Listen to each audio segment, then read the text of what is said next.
السلام عليكم ورحمة الله تعالى وبركاته. مرحبا بكم في حصة ديوان الحماسة من فصل الجامعة الرضوية منزل الإسلام أونلاين. فيا أيها الطلبة الأعزاء، اجلسوا في هذه الحصة من عينها بكل ما لكم من الوعي والإصغاء، وتخضعوا للمحاضرة بإمعان النظر وحسن الصفاء، واجتهدوا في الحصول على العلم، فبذلك يزدهر مستقبل الحياة، وترافد لكم الآمال المتدفقة في قلوبكم، وتتيسر لكم الفرح والابتهاج إن شاء الله فيما بعد. فتشرفوا هذه الجمل بالقبول كما هو فيكم المأمول. أولا نقرأ العبارة فاستمعوا لها وانصتوا، ثم نوضح المفردات ونلقي عليكم معاني الأبيات. بسم الله الرحمن الرحيم. وقال سعد بن ناشب: سأغسل عني العار بالسيف جالبا، علي قضاء الله ما كان جالبا، وأذهل عن داري وأجعل هدمها، لعرضي من باقي المذمة حاجبا، إلى آخر العبارة. وقال سعد بن ناشب. سعد بن ناشب هو شاعر إسلامي، ومن خلفية هذه الأبيات أن سعد بن ناشب قد قتل رجلا، فقام عليه بلال بن أبي بردة موسى الأشعري رضي الله تعالى عنه على أخذ الثار، ولكنه لم يقدر عليه، مع ذلك أنه قد هدم داره التي كانت له بالبصرة، فقال هذه الأبيات: سأغسل عني العار بالسيف جالبا، علي قضاء الله ما كان جالبا. سأغسل، غسل يغسل، معناه واضح، وهو استعارة ها هنا للإزالة، كما يزال الوسخ عن الثوب، كذلك يزال العار عن الذات. فالشاعر هو استعار الغسل لإزالة العار عن الذات، ففيه استعارة مصرحة تبعية. جالبا ها هو حال من ضمير المتكلم في قوله سأغسل، علي قضاء الله ما كان جالبا. المعنى: سأزيل عني العار كما يزيل الغسل الوسخ عن الثوب، فإذا زالت عني العار لم أبال بعد بما يقع لي من مكروه، وأذهل عن داري وأجعل هدمها، لعرضي من باقي المذمة حاجبا. أذهل أي أنا أغفل عن داري، وأجعل هدمها، هدم يهدم هدما، معناه التخريب، لعرضي لبقاري، من باقي المذمة، المذمة معناه اللوم والذم، حاجب، الحاجب المانع. فالمعنى: وأذهل عن داري، داري التي هدموها، إنني أغفل عن تلك الدار، وأعتقد هدمها لعرضي من باقي المذمة ومن باقي اللوم والعار حاجب ومانعة. أنا أعتقد ذلك. ويصغر في عيني تلادي إذا انثنت، يميني بإدراك الذي كنت طالبا. يصغر من الصغار، وهو الهوان والذلة. يصغر في عيني، يذل في عيني ويقل في عيني تلادي. تلاد المال الذي أتى في الميراث. إذا انثنت يميني بإدراكي الذي كنت طالبه. انثنى ينثني انثنى معناه انصرف. يمين ها هنا اليد اليمنى بإدراكي بالحصول على الذي كنت طالبه. فالمعنى يصغر ويظل في عيني أموالي وجميع ما ملكت يميني حينما انصرفت يميني بالحصول على ما كنت طالبه. فحينما يحصل لي المطلوب فلا أبالي بالأموال ويصغر تلك الأموال في عيني. فإن تهدموا بالغدر داري فإنها تراث كريم لا يبالي العواقب. فإن تهدموا هذا خطاب لبلال ومن معه. فإن تهدموا بالغدر يا بلال ومن معه إن أنتم تهدموا وتخربوا بالغدر في غيبتي داري فلا أبالي فلا عجب ولا بأس فيه. فإن تلك الدار كانت ميراثا لرجل كريم لا يبالي العواقب. فبعد هدم تلك الدار أنا لا أهم ولا أغم ولا يلحقني الغم والحزن. فهمتم؟ هو يبين في هذا البيت ما له من البصالة ومن الشجاعة ومن المبالاة عن ذكر العواقب. أخي غمرات لا يريد على الذي يهم به من مفزع الأمر صاحبا. أخي هو مجرور ونعت لقوله كريم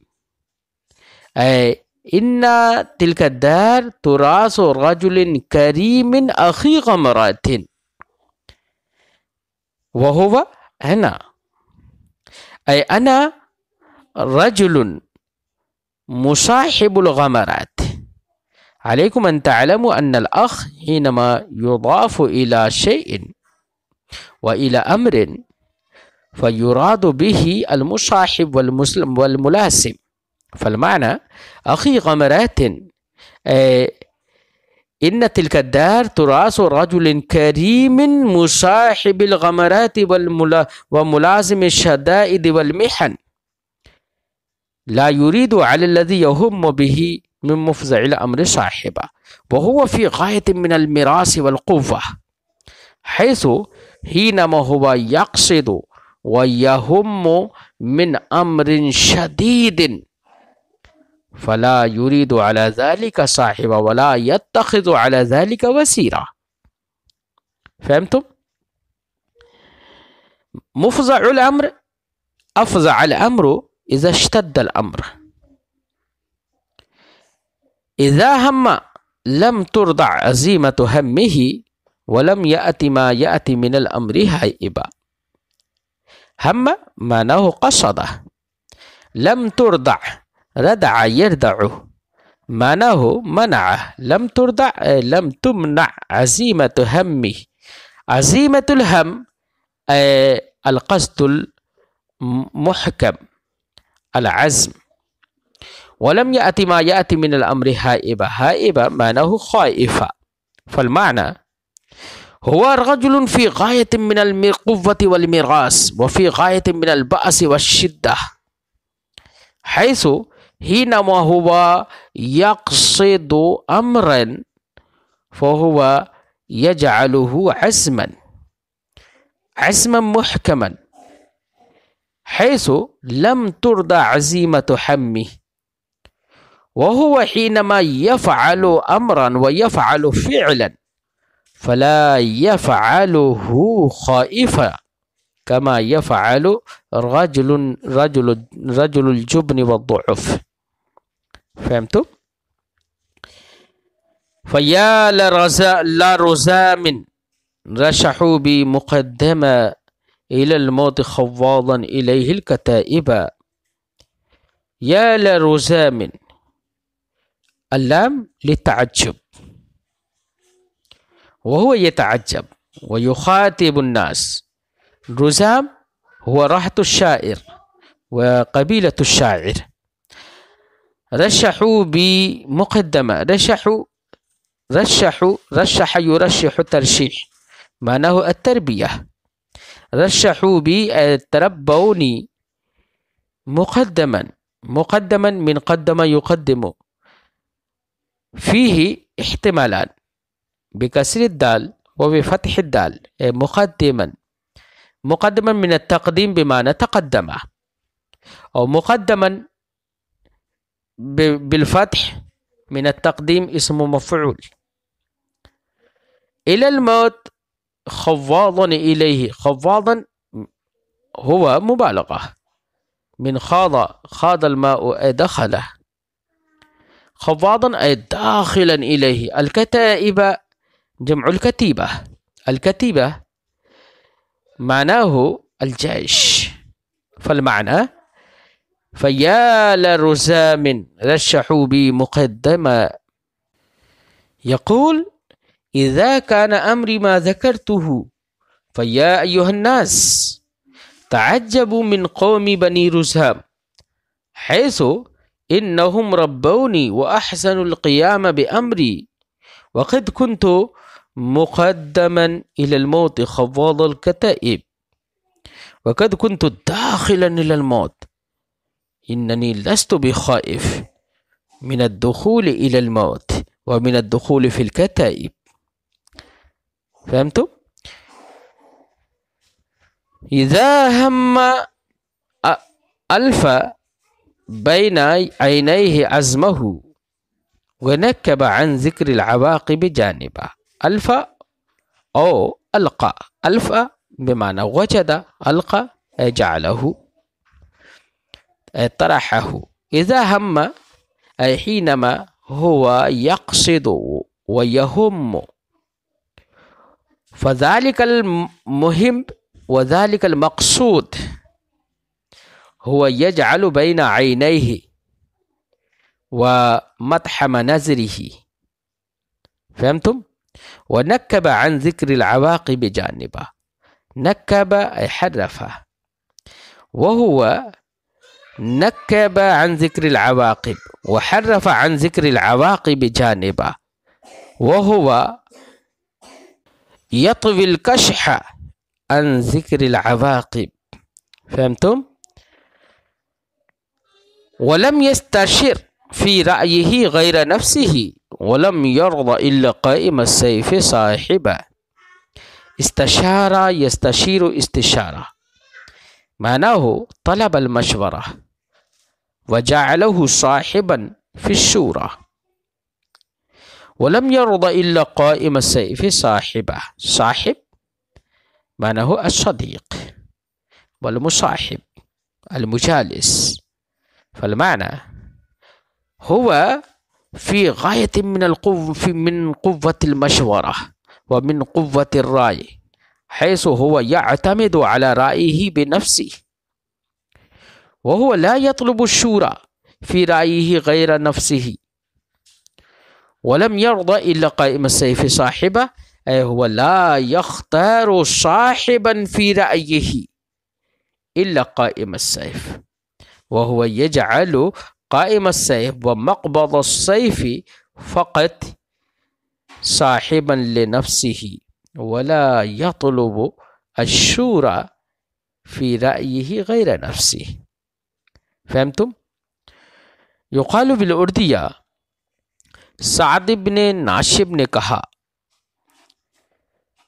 میں عنقریب اپنے آپ سے تلوار کے ذریعے سے عار اور ننگ کو دور کر دوں گا.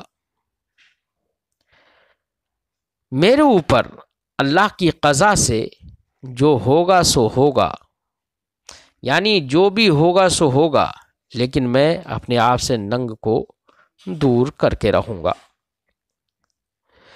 اور میں اپنے اس گھر کو تو بھول ہی جاؤں گا